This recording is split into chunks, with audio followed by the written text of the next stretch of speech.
Uzi ibyo avuga ni ibiki do uko aya mazi ubona ari kumeneka do nuko byose bigiye kujya bimeneka kandi bikamene kugira bwabo butunzi bwaba amafaranga bya bindi wiringiye nuko Yesu agiye kujya bimena bya rere botaya bayamando yasikaje zido ukunguko kandi rere botaya siri Imana itanze ubwenge mwababyeyi mwe Imana itanze ubwenge mu bana mufite Imana ishimwe kandi Imana ikuye impfu mu bana banyu rere botaya siri yo wa mupapa we barakuroze ariko Yesu aje kurogora ni Imana irogora rere botaya mando yasekana wanyweye imiti Yesu arambwiye ngo ninkubwire ngo yireke Imana ikwikiriza ubwayo gukara Imana ikiza rere botaya siri bantu benshi muryamye mu bitaro Imana imanukiye gukiza Imana imanukiye gukiza Imana imanukiye gukiza Imana irambwiye ngo uri mu kagare wowe uryamye ku gitanda maze iminsi uryamye warwaye pararize Yesu agukuyeho pararize rere botaya siri Imana iragukijije haguruka ugende kuko ni Imana ibivuganye nawe rere botaya siri Jezimora we wahumye amaso Yesu ahumuye amaso yawe wapfuye amatwi Yesu ahumuye amatwi yawe Imana iguhaye kumva cyane rere botaya mando yasekaje zimora wa mubyeyi wakira kubyara umaze iminsi wasenze abasengesho y'iminsi 3 ariko Yesu arambwiye ngo aguhaye urubyaro aguhaye kubyara umuhungu rere botaya mando Imana ikuye impfu ku babyeyi mwe muri mu bitaro mwe mugiye kubyara Imana ikuyeho impfu z'abana rere botaya mando Imana ikugiriye neza kandi Imana iragutabaye wa mukobwa we bakuzinze umaze iminsi usenga ukavuga ati se byagenze gute Yesu ari kumbwira ngo humura Yesu arakuzinguye rere botaya mando yaseka kira kuzingurwa n'Imana kandi Yesu akugiriye neza kandi Yesu aragutabaye rere botaya mando yaseka warize ari kuri gusaba akazi Imana iguhaye akazi niwakira akazi Imana iguhaye akazi kandi va bidatenze yo Imana ikugarutseho bundi busasa rere botaya mando yaseka nimwakira ubwenge bana banjye ndi Imana itanga ubwenge kandi mbahaye ubwenge ndi Imana itanga ubwenge nawe garukiraho ujya mu bapfumu garukiraho Imana itazaguca amaguru rere botaya mando yasekaje zimora garukiraho wanga icyaha n'igisa nacyo kuko ndagukunda cyane rere botaya siri Imana irambwiye ngo bana banjye ndabakunda kandi ndabakunda irambwiye ngo ndabakunda nimwakira amahoro yanjye kuko ndayabahaye nawe udafite amahoro mu mutima muhaye amahoro no mu ibikomere by'ababyeyi no mu ibikomere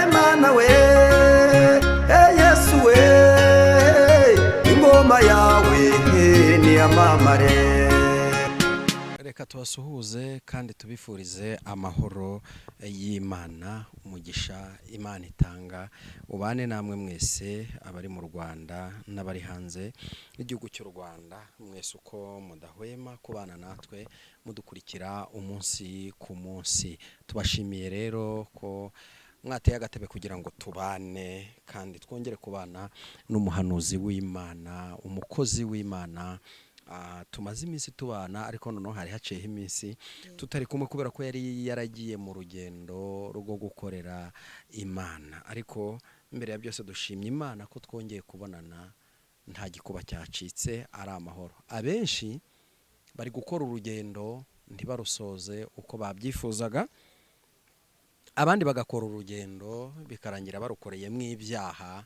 ariko twebwe turashima Imana ko twongeye guhura nta gikuba cyacitse reka tumusabe kugira ngo yongere adusohoze ya murakoze Imana ibamera umugisha kandi nanjye ndabakunda ndambwira abantu ngo ndabakunda cyane yego ariko ikintu nakwifuriza abantu mu nkurikirana mujye mwihangana natwe mu inkunga yanyu nayo ibikeneye regabura yo gukanda subscribe yego cyana comment yego byo nabyo tuba tubishaka cyane kugira ngo duteze imbere iyi televiziyo tuba twaje kwicaraho yego kuko iradufasha tukabazanira ubutumwa bw'Imana tukabwira iby'Imana iba yadutumye badahari urumva byakwanga. Hari umuntu wamamagaye muri Zambia arambwira ngo abantu bo mu Rwanda abakozi b'Imana ndabakunda. Bivuga ngo ntabwo yavuze twese, yavuze umwe n'umwe wenda birashoboka uyikorera mu kuri no mu mwuka. Ambwira ati ibiganiro byanyu muvugiraho Imana ndabikunda, mujye mubitwoherereza twumva icyo Yesu avugana natwe. Ndamubona Imana igumugisha, ni byiza cyane. Ndabizi neza ko hari 7,000 bitarapfukamira Bayali, kandi muri ibyo 1,000 sinirata, abo ndata Yesu. We wanyemereye akamamagara akicara muri njyewe nkamukorera mu kuri no mu mwuka. Suko benshi batabiretse cyangwa ngo bamwe babivange. Barebe iby'isi babikunde, barebe n'iby'Imana babikunde, si ibintu bibiri. Ibaze gukunda iby'Imana ugakunda n'iby'isi.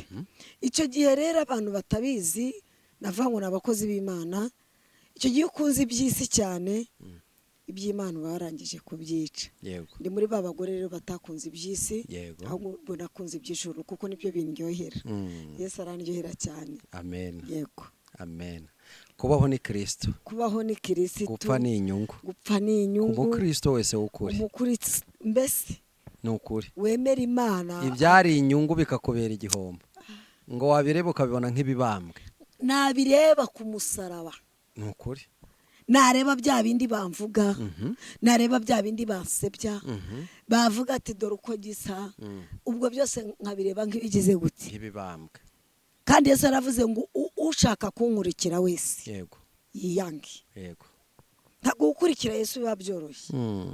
Tugomba kumukurikira babyanga babyanga babyemera, tugomba gukurikira Yesu. Arega na Yesu aza mu isi, ibyo mujye mubimenya. Na Yesu aza muri iyi si nta muntu wigeze amwemera. N'ibyo yakoraga byose nta wamwemeraga. Baravuga ati nagende. Ariko iyo uzi ko uyu mugabo ukurikiye, njyewe ibi mvuga ibi bintu by'Imana, imyaka maze mu kuvugira Imana nahuriyemo ibihanda byinshi, muramo n'ibigeragezo byinshi, ariko ndavuga ngo mpfa kuba naramenye Imana. Uyu mugabo namenye ni umugabo ukomeye, ni umugabo w'intwari, aruhura abarushye n'abaremerewe. Icyo gihe nari naniwe kandi nari ndushye. Niyo mpamvu nanjye mvuga ngo nzamukurikira uko byasa kose. Uzamukurikira mu bibi no mu byiza. Yego. Abandi bajya mu murenge bakajya gusezerana bakavuga ngo wa mugabo we ngo tuzabana mu bibi no mu byiza. Siko mujya gusezerana, sindasezerana mu mbabarire. Siko babivuga. Nanjye nasezeranye na Yesu. Ndamubwira ngo haba mu bibi cyangwa mu byiza, Yesu sinzakureka. Nzabana nawe, hari aho wankuye, hari naho washyikije. Ariko ndifuza ko tuzagirana ubuhamya, ikiganiro cy'ubuhamya. Ubuhamya. Ni ukuri abantu bakagira ibintu. Buriya ngira ubuhamya buruhije, bubabaye, ariko nzi neza ko nzabubaha. Ndi umugore ukunda Imana waciye mu bintu bibi cyane, ariko nkanga nkavuga ngo Yesu wanjye sinzakuvaho, sinzakureka, sinzagutererana. Yego. Nawe rero umuntu uzankurikirana uzambabarire ibigeragezo uri gucamo byose, ndakwinginze intambara uri kunyuramo uzambabare, ntuzareke Yesu. Uzamubeho akaramata, nzi ko hari ibyo azakora. Bya bindi bikugoye mu rugendo, mu kazi ukora, mu rugo urimo, wenda uri mu ntambara, uri mu kazi ugacuruza bikanga ugahomba, ariko komera kuri Yesu. Njya mbabwira ngo komera kuri Yesu, mwikomezeho. Burangira nkunda ara jambo riri muri Matayo 8. Rivuga ngo Yesu ngo amanuka ku musozi, abantu benshi bari bamwiteze, kandi koko barangije bagira gute, baranamukurikira. Baravuga ngo uriya mugabo nta wundi niwe ugomba gukemura ibibazo byacu dufite kandi koko Yesu ajya abikemura. Nshuti yanjye wirambirwa, Yesu ajya abikemura. Nubwo uyu munsi inzu yawe bayishyize ku isoko ya keredi, kuko ndi kubibona, uri umugabo uri umugore, ndi kureba wowe ufite keredi, ufite amarira menshi, nubwo ubona uyafite ariko komera kuri Yesu. Musenga umwizere, uvuga ati uyu munsi nubwo bimeze gutya ariko ejo bizagenda neza. Ntabwo inzu yawe izajya ku isoko. Nubwo uri muri banki ukaba uvuga ngo ese ngo ejo ndishyura iki, nje kukubwira ngo humura, Yesu ari kumwe nawe. Ntabwo inzu yawe uyu munsi igomba gutezwa cyamunara, kandi ndabikubwiye ukomere. Ntabwo inzu yawe iri butebwe cyamunara, ahubwo urabona ubutabazi bw'Imana. Yego, ni njye wa mubyeyi rero nakomeje ndavuga iyo mvuze Imana mutonde ndarondokora. Reka ngusaba kugira ngo none reka nibwire abakunzi bacu. Wibwira abakunzi bacu nurangiza usenga Imana. Murakoze cyane. Amazina yanjye naho Banege Solange, ndi mama w'abana 5. Murambibwira nawe utarambonaho uyu munsi amenye ko ari Mana, ndakwinginze uyu munsi umenye kandi wicare wumve Yesu. Yesu araryoshye. Yego, reka dusenge Imana dutangira. Mana data twese mwiza, uri Imana ifite imbaraga, uri Imana ikomeye, uri rubasha Kristo. Reka ngushimire uyu mwanya tugiye kwinjiramo, ururukubane natwe Mwuka Wera, uganze utegeke icyo tubanje guheza n'imbaraga z'umwijima mu izina rya Yesu. Gukora kwa Satani toka katika jina la Yesu, izo mbaraga ndazinanije, ahubwo gukora kwawe aba ariko kuruka kukabana natwe muri ibi biganiro turimo. Bana natwe Kristo, kuko ndabizi neza hari abananiwe, hari abagowe, ariko Mwami w'abami, namenye kuri umugabo w'intwari, menya kuri umugabo ushoboye byose. Yo ababyeyi batureka ariko we ni watureka, inshuti zatureka ariko we ni watureka Kristo. Niyo mpamvu aya masaha ubwe ngo ururukubane natwe muri iki kiganiro tugiye kwinjiramo. Urakoze nyir'ubutware, urakoze nyir'icyubahiro, dore ko byose mbisanize izina ryawe Kristo. Amen. Urakoze cyane kubw'isengesho ryiza cyane uduhaye. Reka ngusabe kugira ngo nkuko bisanzwe tukaba tutajya dukora ibiganiro birebire, reka ngusabe uhita ujya mbere utugezeho message Imana. Reka tujye mu ijambo ry'Imana riri muri Yesaya. Yesaya 30. Nibyo ariko Yesaya 35 murongo wa 15 numva ari huri buke. Reka dusome. Yego, Yesaya 35 umurongo waho wa 15. Yego, abantu baratwihanganira nyine akazuba kare kwa zuba riri kuva, inshuti z'Imana mutubabarire, ariko dusome mu izina rya Yesu Kristo. Yego, kandi nabatumyeho n'abagaragu banjye b'abahanuzi. Yego, buretse gato aravuga ngo kandi nta wundi wabivugaga, yari Yesu, sibyo? Yaravuze ngo kandi nabatumyeho abagaragu banjye. Abagaragu ni bande? Ni twebwe inshuti zanjye. Imana ishimwe, haleluya. Komeza.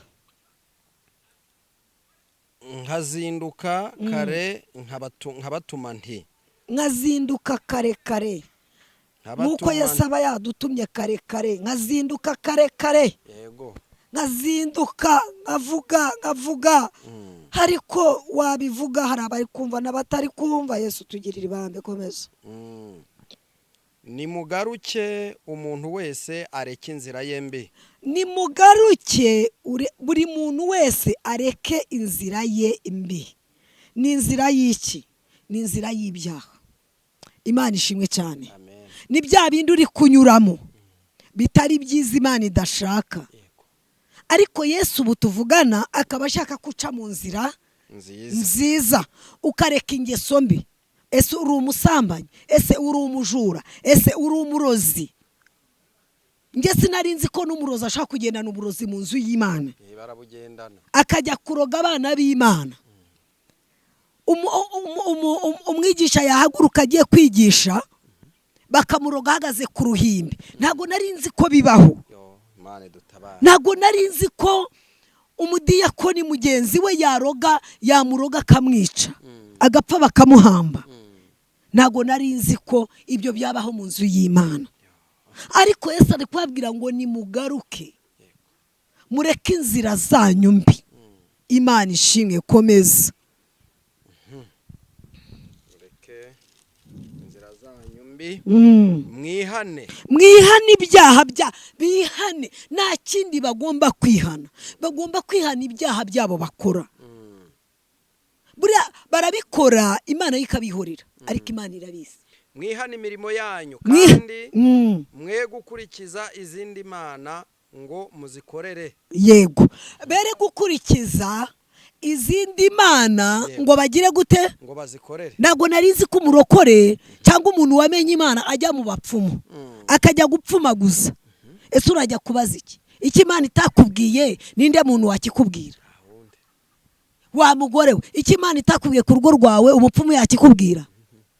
Wa mugabo, iki Imana itakubwiye mu kazi ukora umupfumu yakikubwira? Kwakikubwira akakuroha. Ese wa mukobwa ugiye gushaka umugati, reka maze njye mu bapfumu. Ese iki Imana itakubwiye uyu munsi umwana w'umuntu azakikubwira? Iki Imana itakubwiye umwana w'umuntu azakikubwira? Wa musore, iki Imana itakubwiye umwana w'umuntu azakikubwira? Satani azakikubwira. Izo ni izindi mana, izi ziri hano muri Bibiliya abantu bakurikiza, aribwo bwa burozi ndi kuvuga. Yego. Ariko nta kindi Yesu ashaka ko bihana. Amen. Ashaka kagira gute? Ashaka ko yihana ibyaha byabo. Yego. Kuko Imana yo iri kubibona ikabireba bikamunukira. Ari kubibona akabona bidakwiriye kuba warizeye Imana, kuba wariringiye Imana, kwarakurikiye Yesu ukavuga ati nyamara nkunda Imana n'umutima wanjye wose, warangiza ukajya mu bibi. Ese wa mugore, umugabo nimba atagukunze, reka tube tuvugisha ukuri, nimba umugabo atagukunze, ese ni byiza kujya gucisha inzaratsi ngo uzimuhe? Ese inzaratsi zirubaka? Yesu atakubakiye ntabwo inzaratsi zakubakira. Nge nkubwiza ukuri, nta wundi ugomba kubaka urugo uretse Imana. Nge buriya mu buzima bwanjye, wenda ubwo buhamya nzabubaha, naravuga ngo umugabo natankunda azabyihorere, azarorere. Nageze gute? Nagiye gucisha inzaratsi, nanyanga otsoke azabyihorere, ahubwo nzasenga Imana ankunde cyangwa bireke. Yego. Imana mu gihe Yesu ankunda, muri byaro ngo kubw'imbabazi ze nyinshi n'amahoro. Yesu mu gihe agukunda. Yego. Haleluya. Amina. Imana ishimwe cyane. Mu gihe Yesu agukunda, icyambere uri amahoro. Mu gihe Yesu agukunda ntacyo yakwima, urwo rugo yarwubaka. Mu gihe Yesu agukunda yaguha akazi keza. Mu gihe Yesu agukunda yakujyana mu bihugu by'amahanga. Mu gihe Yesu ntacyo atagu. Mu gihe Yesu agukunda yaguha urubyaro wararubuze. Mu gihe nta kintu Yesu atagukorera. Mu gihe Yesu agukunda yagukundira abawe bakwanze mu muryango, Yesu yabagukundisha. Wowe icyambere nuko Yesu agira gute? Agukunda kandi akakwishimira. Yego. Komeza hepfo gato. Niho muzaba mu gihugu. Niho muzaba mu gihugu nabahaye. Ese icyo gihugu turakigereranya n'iki? Mwe nabasogokuruza. Yego. Yego. Igihugu ni igihugu cyo kuba mu bwami bw'Imana. Yego. Ni igihugu cyo kuba muri Yesu, mu gakiza. Yego. Imana ishimwe cyane. Amina. Iryo reka narekeraho ndaje mbwirize. Iyi Bibiliya nta kindi Yesu atubwiye, nukuba mu gakiza, nukwiyegurira Imana, nugukunda Imana. Ni mu nkunda nzabakunda, abashakana umwete bazambona. Ese Yesu nutamushakana umwete tuzamukura hehe? Ese azagusanga muri bya byaha? Ese nimba Yesu yaragusize ahantu, ese naza kukureba azagukura hehe? Azagusanga hehe? Nshuti yanjye, muvandimwe mwiza, wanyemereye inshuti yanjye murankunda ndabizi wanyemere ko uyu munsi nakuzaniye ubutumwa bwiza, ko nakuzaniye inkuru Yesu yaguhaye, wambabari ugakunda Imana ukava muri bya bindi byo, ukava muri za ngeso mbi. Yego ngo muzaba niho muzaba mu gihugu nabahaye mwe n'abasogokuruza, ariko ntimwanteze amatwi, habe no kubyumva. Yo Mana Uwiteka we, haleluya, ngo ariko nimwagize mute bavandi, ntago mwaneze amatwi, yemwe ngo habe no kubyumva. Iyo ngeze hano ndababara, ngo habe no kubyumva, ntago mwaneze amatwi, habe no kunyumva. Nimwigeze munega amatwi, naravuze, narabahamagaye, ndakubwira ngo va mu byo urimo, ntago wigeze unega amatwi, habe no kunyumva, habe no kugira gute, habe no kubyumva. Yo abantu babiteye umugongo, Mana nidutabare. Yesu bamuteye umugongo kandi akibakunda, Yesu bamuteye ariko reka mbabwire, ni ukuri kw'Imana, buriya amazi amaze kugira gute, ayazanye amazi se mwagize ngo nzajya mbazanira ibimenyetso byose. Iki ni igikombe urakireba ko cyuzuyemo amazi, ariko kwa kundi utumviye Imana, kwa kundi wabirebye ukabica amazi ukavuga ngo nta kintu bikubwiye, ese uramuhanuza ibyo avuga ni ibiki? Uko aya mazi ubona ari kumeneka, nuko byose bigiye kujya bimeneka, kandi bikamene kugira bwaba ubutunzi, bwaba amafaranga, bya bindi wiringiye, nuko Yesu agiye kujya bimena. Bya rere botaya baya mando yasikaje zido, uku nguko byose bigiye kujya bigira gute bimeneka. Imana nirangiza ibyubike. Kubera iki? Kubera kutumvira Imana. Wiringiye ubutunzi, wiringira amafaranga, umukene arakugeraho ukavuga ngo ntacyo wamuha, nyamara wakagombye kubikiranukamo neza. Umushonje akugeraho, yakugeraho ukavuga ngo ntacyo bivuze, kandi nyamara akagombye gukiranuka neza, ukavuga ngo ntacyo bivuze. Ariko nyamara reka nkubwire, Yesu aramanutse. Bya bindi wasuzuguye, bya bindi waciye amazi, bya bindi wabonye ko nta gaciro bifite, Nyagasani arimanukiye kandi araje vuba bidatinze. Nge ndabikubwiye, Imana nigire gute, nibatabare. Imana nibatabare inshuti zanjye. Imana niba uko ubonye ari amazi ari kumeneka, byose niko bigiye kumeneka.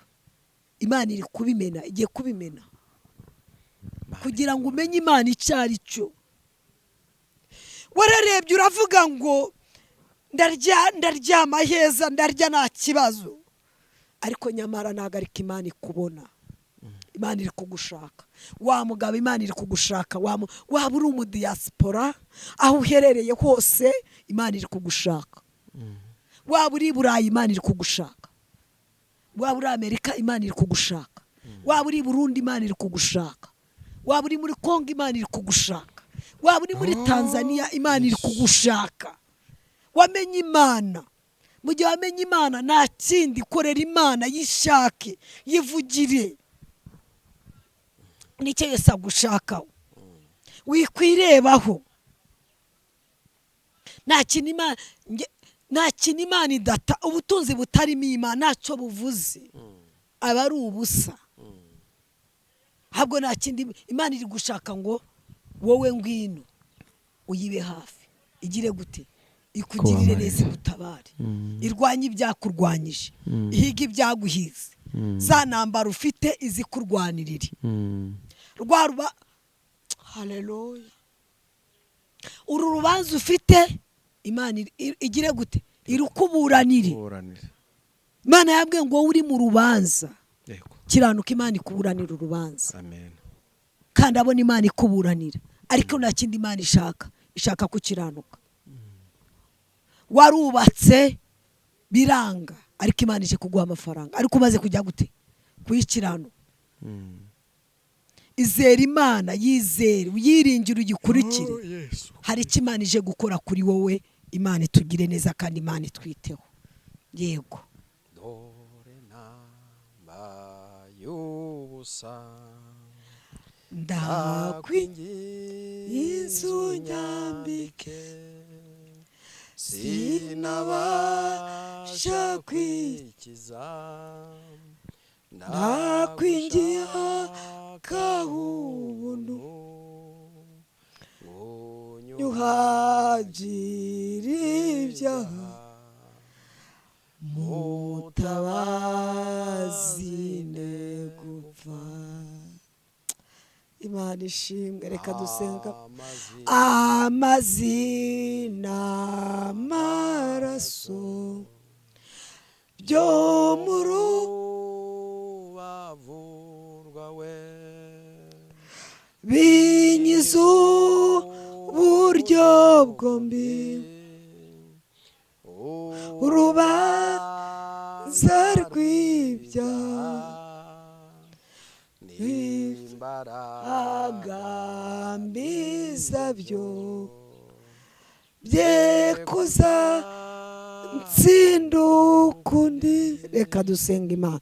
Mana Data wa twese mwiza, Imana ifite imbaraga, Imana ikomeye, nyemerera cyane imbabazi zawe zigere ku bwoko bwawe, imbabazi zawe zigere ku bana bawe, imbabazi zawe zigere ku bagabo, imbabazi zawe zigere ku bakobwa, imbabazi zawe zigere ku basore, imbabazi zawe zigere ku babyeyi, zibagereho nyakubahwa, zibagereho kandi zitimara kubageraho zihindura ibyanze guhinduka.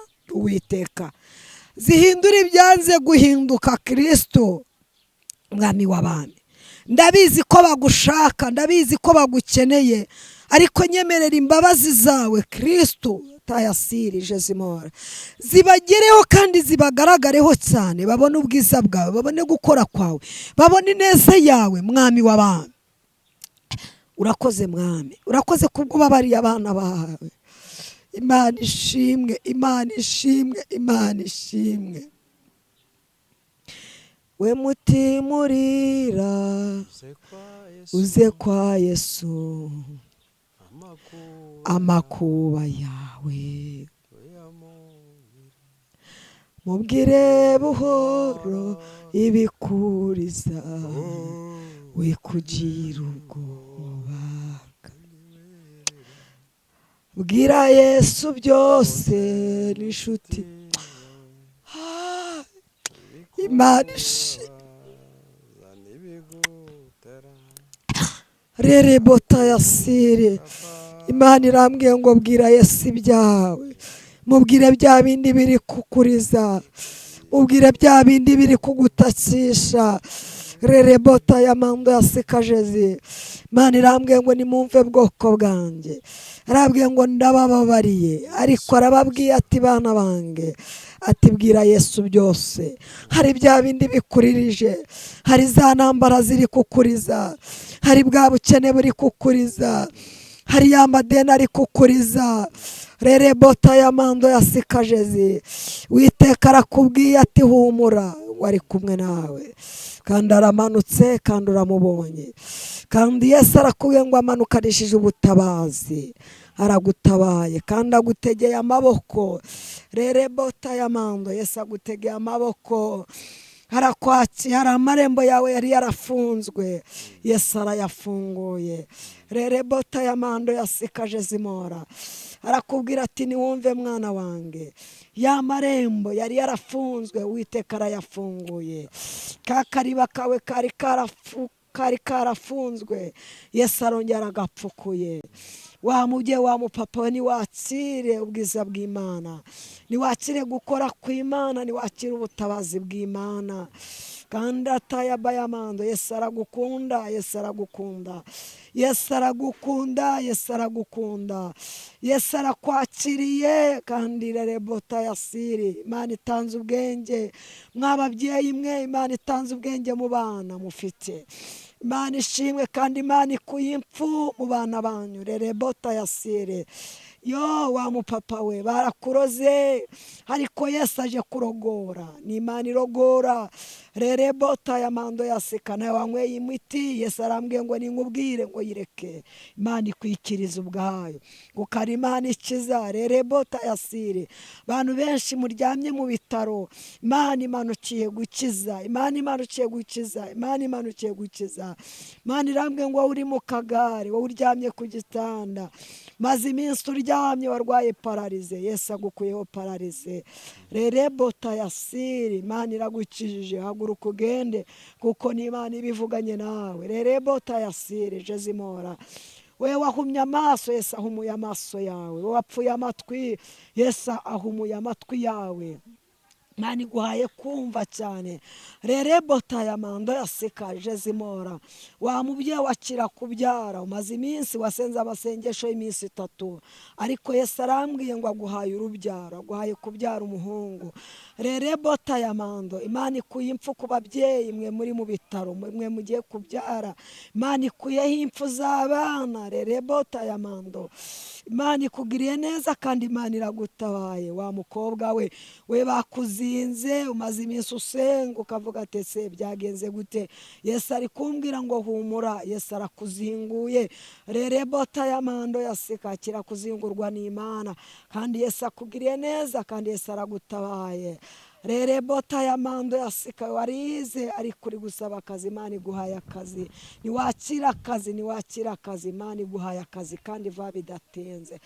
Yo Imana ikugarutseho bundi busasa. Rerebota ya mando yaseka, nimwakira ubwenge, nimwakira ubwenge, nimwakira ubwenge bana banjye. Ndi Imana itanga ubwenge kandi mbahaye ubwenge, ndi Imana itanga ubwenge. Nawe garukiraho, ujya mu bapfumu, garukiraho, garukiraho, Imana itazaguca amaguru. Rerebota ya mando yaseka Jezimora, garukiraho, wanga icyaha nigisa nacyo kuko ndagukunda cyane. Rerebota yasiri, Imana irambwiye ngo bana banjye ndabakunda kandi ndabakunda. Irambwiye ngo ndabakunda, nimwakira amahoro yanjye kuko ndayabahaye. Nawe udafite amahoro mu mutima muhaye amahoro. No muri ibikomere by'ababyeyi, no muri ibikomere by'abakobwa. Rerebota yasiri, mvuye kanseri mu bana bange. Rerebota ya mando, mvuye kanseri. Rerebota yasiri, mvuye imivuduko mu bana bange kuko ndo Uwiteka we wanyiringiye ukankurikira by'ukuri. Ndagutabaye kandi ndakurengeye. Amahoro yanjye nabane nawe kuko nyaguhaye. Shalom shalom. urakoze cyane mukozi w'Imana, ugumemo. Yego. Umuntu yakwifuza kuvugana nawe, umuntu yakwifuza Yego.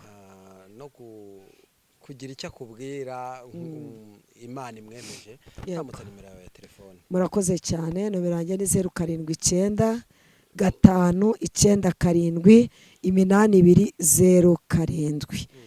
Ndayikoresha haba kuri WhatsApp, wanyenera nta kibazo, ndahari rwose.